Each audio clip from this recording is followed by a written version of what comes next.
Korban ledakan di SMA N 72 Jakarta saat ini masih menjalani perawatan di rumah sakit, salah satunya di Rumah Sakit Islam Cempaka Putih, Jakarta.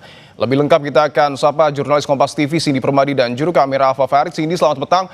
Cindy, bagaimana perkembangan kondisi korban yang dirawat di Rumah Sakit Islam Cempaka Putih, Jakarta? Iya, di Rumah Sakit Islam Cempaka Putih Jakarta menjadi satu dari 3 rumah sakit yang merawat 96 korban terdampak akibat ledakan di SMA N 72 Jakarta kemarin. 14 diantaranya masih dirawat di RSI Cempaka Putih, 2 masih dirawat di ICU. Nah, kemudian ada lagi juga kalau di Rumah Sakit Yarsi misalnya 14 juga masih dirawat, 1 di ICU, kemudian 1 lagi di Rumah Sakit Pertamina Jaya. Sementara sisanya dari 96 itu sudah dipulangkan atau sudah boleh menjalani rawat jalan. Nah, kalau dari keterangan yang kami kumpulkan dari dokter-dokter, sebenarnya mayoritas dari pasien mengalami gangguan pendengaran. Entah itu tidak bisa mendengar pada kemarin setelah kejadian atau ada dengungan atau suara bising di telinganya, tapi per hari ini sudah semakin membaik.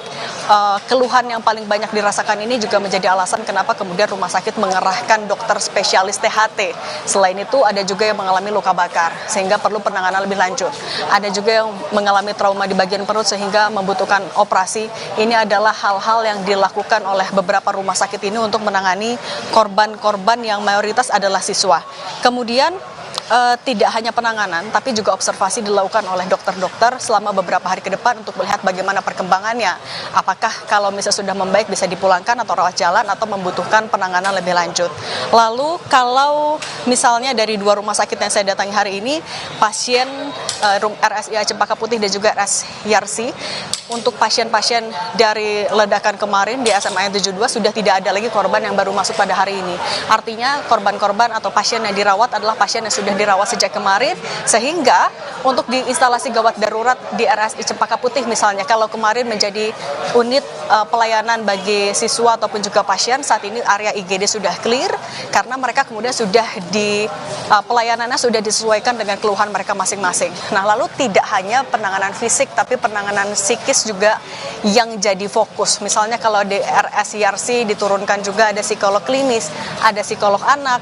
Kemudian kalau dari KPAI juga bilang kalau pendampingan psikologis ini tidak hanya difokuskan kepada korban terdampak langsung, tapi juga kepada seluruh siswa SMA N 72 Jakarta. Lalu kalau dari Kementerian Sosial juga akan memberikan bantuan berupa rehabilitasi sosial. Jadi setelah penanganan medis ini sudah selesai, itu yang menjadi prioritas pertama. Secara beriringan nantinya dari Kementerian Sosial akan menerjunkan pendamping, bisa jadi ke rumah masing-masing untuk berdialog terlebih dahulu dengan orang tuanya ataupun juga dengan keluarga. Kemudian baru nanti setelahnya dilakukan pendampingan juga kepada pasien-pasiennya. Untuk berapa lama rehabilitasi sosial ini dilakukan akan tergantung dari asesmen yang dilakukan. Bisa sebulan, bisa 2 bulan, itu akan diserahkan kepada tim pendamping dan dipastikan semuanya gratis. Semua adalah bantuan dari pemerintah, tidak hanya rehabilitasi sosial, tapi juga bantuan berupa tanggungan biaya rumah sakit atau perawatan. Kemarin juga dari Pemprov DKI Jakarta sudah bilang, sudah ada arahan kepada Kadinkes, Kadisdik, dan wali kota terkait agar semua tanggungan biaya rumah sakit akan dibayarkan oleh Pemprov DKI Jakarta. Dipo. Bahwa di RSI Cempaka Putih, Jakarta ada 2 korban yang kemudian dirawat di ruang ICU. Apakah Anda memiliki informasi siapa kedua korban tersebut dan seperti apa kondisinya saat ini?